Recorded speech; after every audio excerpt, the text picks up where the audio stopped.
Hello अस्सलाम वालेकुम। आप देख रहे हैं मेरा चैनल मैथ 1294 और आज हम सॉल्व करने वाले हैं फर्स्ट ईयर मैथमेटिक्स बुक के 6.3 के सवाल। तो चलिए देखते हैं कैसे हल। Welcome to my channel. Exercise आज पढ़ेंगे 6.1 का पहला क्वेश्चन है रिलेट द फॉलोइंग। हम आते हैं क्वेश्चन नंबर 1 का 1 पे। तो 1 का जो पहला पार्ट्स है वो है 1 का पहला पार्ट्स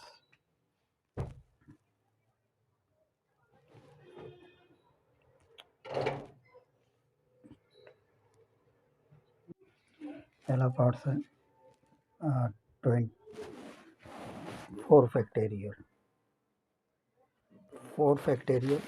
4 फैक्टोरियल का मतलब है हम मल्टीप्लाई करते हैं 4 मल्टीप्लाई 3 मल्टीप्लाई 2 से इनको मल्टीप्लाई करोगे तो आंसर आ जाएगा 24। सेकेंड पार्ट से हमारे पास 6 फैक्टोरियल। 6 फैक्टोरियल्स का मतलब है कि आप 6 से नीचे टर्म्स को लेके जाओगे, यानी 6 5 4 3 मल्टीप्लाई बाय 2। इन तमाम रकमों को जब आप मल्टीप्लाई करोगे तो ये होता है 720।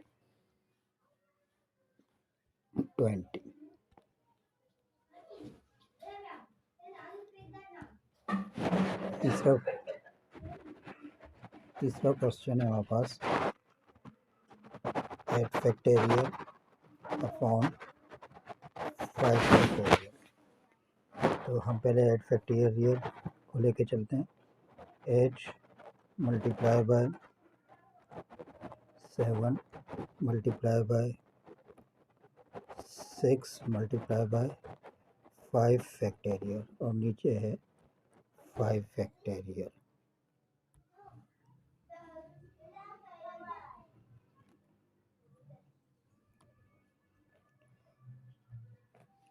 तो यहाँ पर हम 5 फैक्टोरियल्स को 5 फैक्टोरियल से काट देंगे तो हमारे पास 8 मल्टीप्लाई 7 मल्टीप्लाई 6 से इनको मल्टीप्लाई करोगे तो ये हमारे पास रकम होगी 3 3 6। अब नेक्स्ट पार्ट पर आते हैं।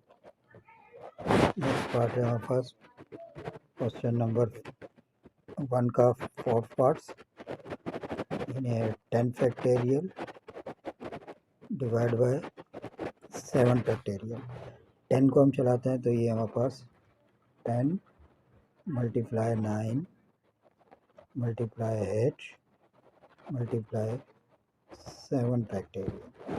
नीचे हमारे पास 7 फैक्टोरियल है। 7 फैक्टोरियल को 7 फैक्टोरियल से काट देंगे और इन तमाम टर्म्स को मल्टीप्लाई करोगे तो आंसर हमारा होगा 720। नेक्स्ट क्वेश्चन नंबर 5 पार्ट्स 1 का 5 factorial multiply 7 factorial multiply by 3 factorial. तो हम तमाम रकमों को मल्टीप्लाई करते हैं।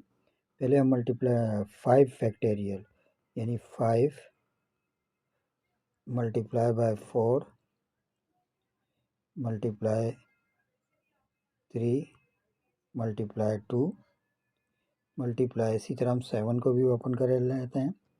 7 multiply 6 multiply 5 multiply 4 multiply by 3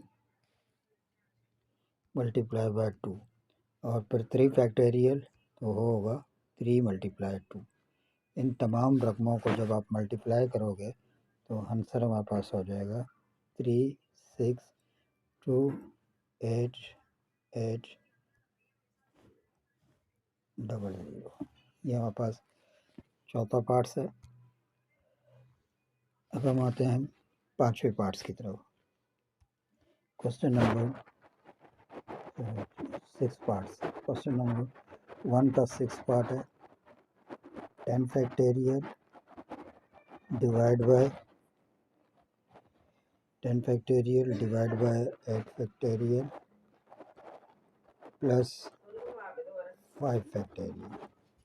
तो इस सूरत में हम क्वेश्चन को यूँ लिख सकते हैं 10 factorial divide by 8 factorial plus 5 factorial. ये हमारे पास हो जाएगा 8 10 फैक्टोरियल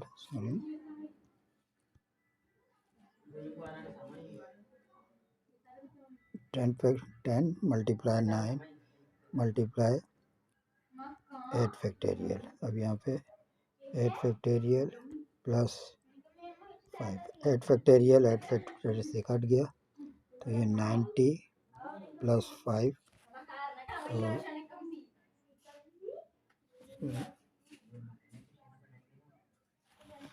ये आंसर हमारे पास हो जाएगा।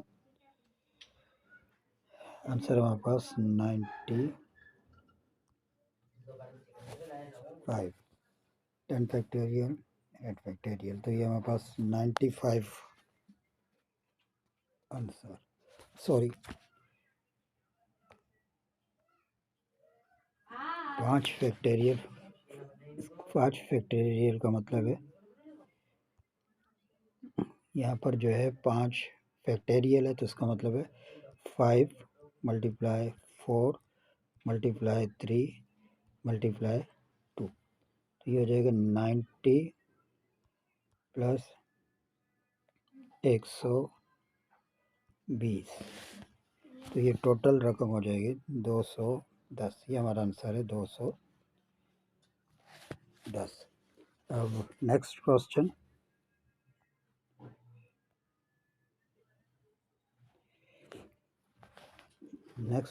हमारे पास है 16 next question number 7 16 factorial divide by 8 factorial and 12 factorial. 16 factorial हमारे पास हो जाएगा 16 multiply by 15 multiply by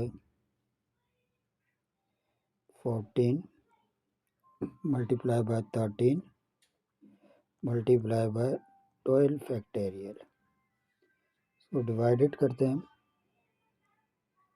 8 factorial यानी 8 multiply 7 6 5 4 3 multiply by 2 multiply 12 factorial multiply by 12 factorial. तो ये 12 फैक्टोरियल को हम 12 फैक्टोरियल से काट देते हैं तो ऊपर की जो रकम रहेगी उन तमाम रकमों को मल्टीप्लाई कर देते हैं।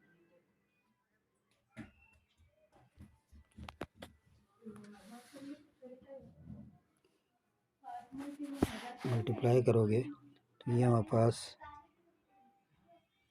4 3 6 8 और नीचे की रकम को मल्टीप्लाई करोगे 4 0 3 220 इनको मुख्तसर करोगे तो 13/2 ये हमारा आंसर होगा।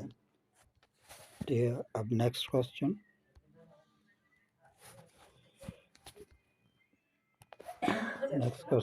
नंबर 8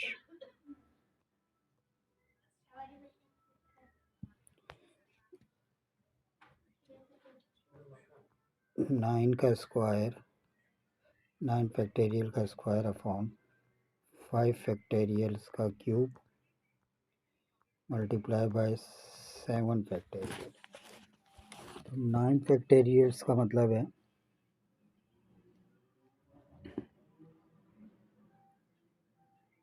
9 फैक्टोरियल का होता है 9 factorial multiply by 9 factorial. 9 factorial के स्क्वायर का मतलब है 9 फैक्टोरियल मल्टीप्लाई 9 फैक्टेरियल, और यहाँ पर हमारे पास 5 factorial multiply 5 factorial multiply by 5 factorial multiply by 7 factorial. फिलहाल हम एक टर्म्स खोलते हैं, तो ये हमारे पास 9 फैक्टेरियल को हम इसी तरह लिखते हैं। 9 फैक्टेरियल से हम 9 8 multiply 8 multiply 7 factorial, 5 factorial multiply 5 factorial multiply 5 factorial multiply 7 factorial. तो 7 फैक्टेरियल्स को 7 से हम काट देंगे, तो अब हमारे पास रकम रह जाएंगे। 9 फैक्टेरियल को ओपन करेंगे, 9 multiply by 8 multiply by 7 multiply by 6 multiply by 5 फैक्टेरियल, और नीचे जो रकम रही है उसके अलावा 9 और 7 8 को मल्टीप्लाई करोगे 72, और नीचे की रकम 3 मरतबा 5 फैक्टेरियल 5 फैक्टेरियल और 5 फैक्टेरियल। 5 फैक्टेरियल को हम 5 फैक्टेरियल से 5 फैक्टेरियल को 5 फैक्टेरियल से काट देंगे, तो हमारे पास ऊपर की जो टर्म्स आती है, ऊपर जो कंडीशन है 9 8 7 6 72, 5 फैक्टेरियल 120 and 5 factorial 120। 5 फैक्टोरियल की वैल्यू हम डायरेक्टली निकाल सकते हैं कैलकुलेटर में। तो 5 फैक्टोरियल और 5 फैक्टोरियल, नीचे की दोनों रकमों को हम मल्टीप्लाई करोगे 440, और ऊपर की तमाम रकमों को मल्टीप्लाई कर दोगे और इन दोनों रकमों को मुख्तसर करोगे, तो 378/25। ये हमारा क्वेश्चन नंबर 1 का 8वां पार्ट था। अब पहले क्वेश्चन का लास्ट पार्ट हम करते हैं।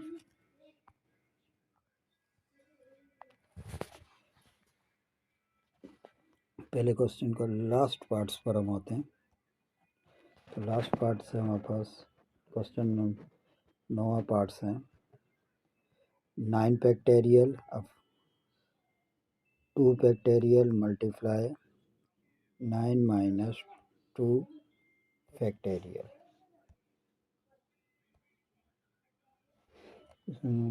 सॉल्व करते हैं।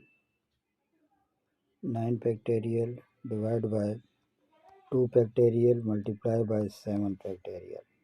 इस सूरत में हमारे पास 9 फैक्टेरियल मल्टीप्लाई बाय 8 मल्टीप्लाई बाय 7 फैक्टेरियल, 2 फैक्टेरियल और 9 में से दोगे तो 7 फैक्टेरियल। इसे यहाँ पर ख़त्म कर देते हैं। 2 फैक्टेरियल हमारे पास 2 के ही बराबर है, तो हम 9 मल्टीप्लाई 8 2 2 1 2 2 4, तो 9 को 4 से मल्टीप्लाई करोगे 36। ये हमारे पास क्वेश्चन नंबर 1 कंप्लीट हो गया। अब आते हैं क्वेश्चन नंबर 2 की तरह।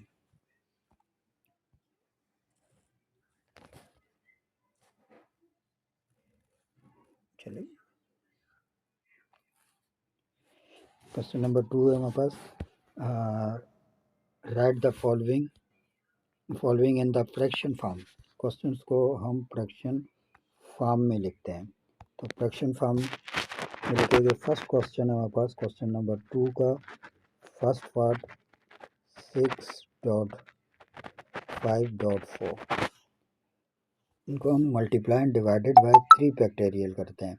मल्टीप्लाई एंड डिवाइडेड बाय 3 फैक्टेरियल, तो ये हमारे पास हो जाएगा 6।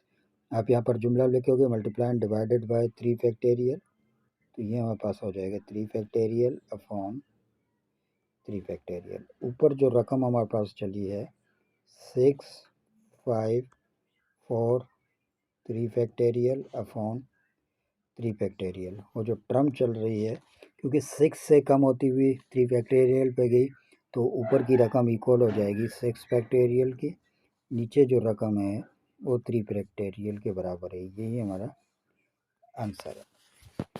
अब हम आते हैं 2 के सेकेंड पार्ट्स पर। क्वेश्चन नंबर 2 का सेकेंड पार्ट्स हमारे पास 12.11.10। तो इस इक्वेशन को मल्टीप्लाई एंड डिवाइडेड बाय 9 करते हैं, यानी 12 11 10 multiply and divided by 9 factorial. Condition हमारे पास ये हो जाएगी 12 multiply 11 multiply 10 multiply 9 factorial upon 9 factorial. ऊपर की रकम बन जाएगी 12 फैक्टेरियल और नीचे 9 फैक्टेरियल। तो आंसर है 12 अपॉन 9 फैक्टेरियल। तीसरा पार्ट्स है हमारे पास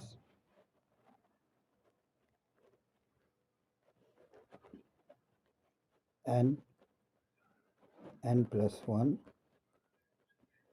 n प्लस 2 अपॉन 6.5। पहले हम मल्टीप्लाई करते हैं इनको। 4 फैक्टेरियल multiply and divided bye 4 factorial. तो दोनों सेट हम मल्टीप्लाई एंड डिवाइडेड बाय 4 फैक्टेरियल करेंगे तो हमारे पास कंडीशन कुछ इस तरह से बन जाएगी n plus 1 n plus 2 multiply by 4 factorial 6 multiply by 5 multiply by 4 factorial. तो कंडीशन हमारे पास आ जाती है n plus 1 n plus 2 factorial divide by, ये कंडीशन हमारे पास बन जाएगी 6 फैक्टेरियल। अब हम उसे मज़ीद कम करेंगे, इस क्वेश्चन को सॉल्व करेंगे।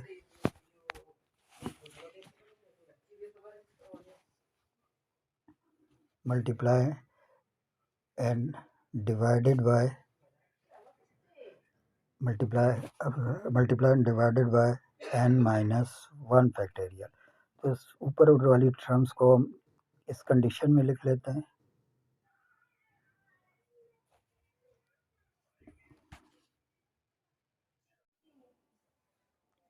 ठीक है,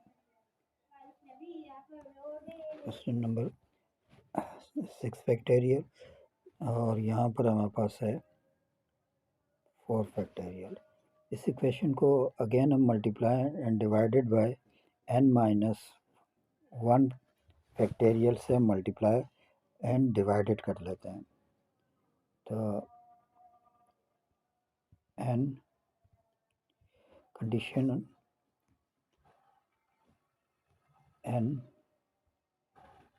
n plus 1 n plus 2 4 factorial upon 6 factorial n minus 1 factorial और यहाँ पे भी n माइनस 1 फैक्टेरियल। इक्वेशन हमारे पास हो जाएगी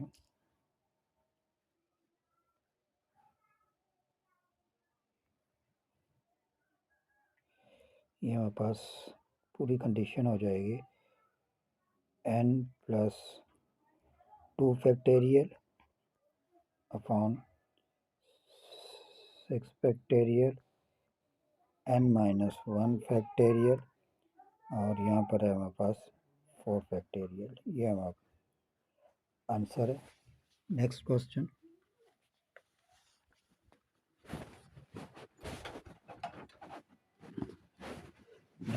है सेकंड का चौथा पार्ट्स सेकंड का चौथा पार्ट्स है। चौथे पार्ट्स के लिए क्वेश्चन है हमारे पास 20.19.18.17। इसको मल्टीप्लाई एंड डिवाइडेड बाय 16 फैक्टेरियल। इसको मल्टीप्लाई करेंगे 20, 19, 18, 17, 16 फैक्टेरियल डिवाइड बाय 16 फैक्टेरियल, तो ये हो जाएगा 20 फैक्टेरियल डिवाइड बाय 16 फैक्टेरियल। ये क्वेश्चन नंबर 4 का आंसर। अब हम आते हैं क्वेश्चन नंबर 3। क्वेश्चन नंबर 3 का पहला पार्ट्स कर रहे हैं। क्वेश्चन नंबर 3 का पहला पार्ट्स है हमारे पास n+1 factorial upon r+1 factorial plus n factorial upon r factorial. तो यहाँ पर हम n फैक्टेरियल्स की टर्म्स को जब चलाते हैं तो ये हो जाएगा n+1 और फिर एक कम करेंगे तो ये n फैक्टेरियल। r को चलाते हैं तो r+1 r factorial plus n factorial upon r factorial. तो दोनों जानिब से हम n upon r factorial common लेते हैं। n factorial upon r factorial common लेंगे तो कंडीशन यहाँ पे हमारे पास n+1 और यहाँ बचेगा r+1 और ये पूरी टर्म कॉमन था तो 1 लिख लेते हैं और यहाँ से हम LCM चलाते हैं तो ये हमारे पास हो जाएगा n फैक्टेरियल अपॉन r फैक्टेरियल। यहाँ से LCM लोगे तो LCM होगा r+1 n+1 प्लस r+1। तो ये हमारे पास हो जाएगा n factorial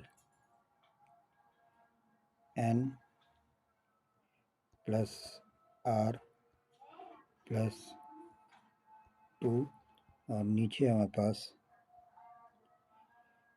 r+1 r factorial. तो ये हमारे पास हो जाएगा r फैक्टेरियल है तो इसका मतलब है हमारी बड़ी टर्म जो हो जाएगी r+1 हो जाएगी और ऊपर n फैक्टेरियल n प्लस r+2। ये हमारे पास आंसर होगा। क्वेश्चन थर्ड क्वेश्चन का सेकंड आंसर है। अब हम आते हैं थर्ड क्वेश्चन का लास्ट पार्ट की तरफ। तो आखिरी हमारे पास जो क्वेश्चन है सेकंड पार्ट है। थर्ड क्वेश्चन का सेकंड पार्ट है n+1 factorial upon r factorial plus n factorial r+1 factorial. तो यहाँ पर हम फैक्टेरियल चलाते हैं n। पहले हम n फैक्टेरियल यहाँ से ले लेते हैं तो ये हो जाएगा n+1 n फैक्टेरियल। ये हमारे पास r फैक्टेरियल प्लस यहाँ हमारे पास n फैक्टेरियल। ये हो जाएगा r+1 फैक्टेरियल r फैक्टेरियल। तो n-r factorial n factorial upon r factorial common है तो इस कंडीशन में यहाँ रह जाएगा n+1 प्लस 1 अपॉन r+1। तो यहाँ हम इक्वेशंस को LCM ले लेते हैं तो n फैक्टेरियल अपॉन r फैक्टेरियल ये LCM हमारे पास हो जाएगा r+1। तो ये अब n+1 multiply r plus one plus one. नीचे की जो टर्म्स है वो कुछ यूँ हो जाएगा, r प्लस वन r फैक्टेरियल, नीचे n फैक्टेरियल। इनको आप मल्टीप्लाई करोगे, n को r से मल्टीप्लाई करोगे तो n r, n को 1 से मल्टीप्लाई करोगे तो n, 1 को r से मल्टीप्लाई करोगे तो r, 1 को 1 से मल्टीप्लाई करोगे तो 1 और प्लस 1।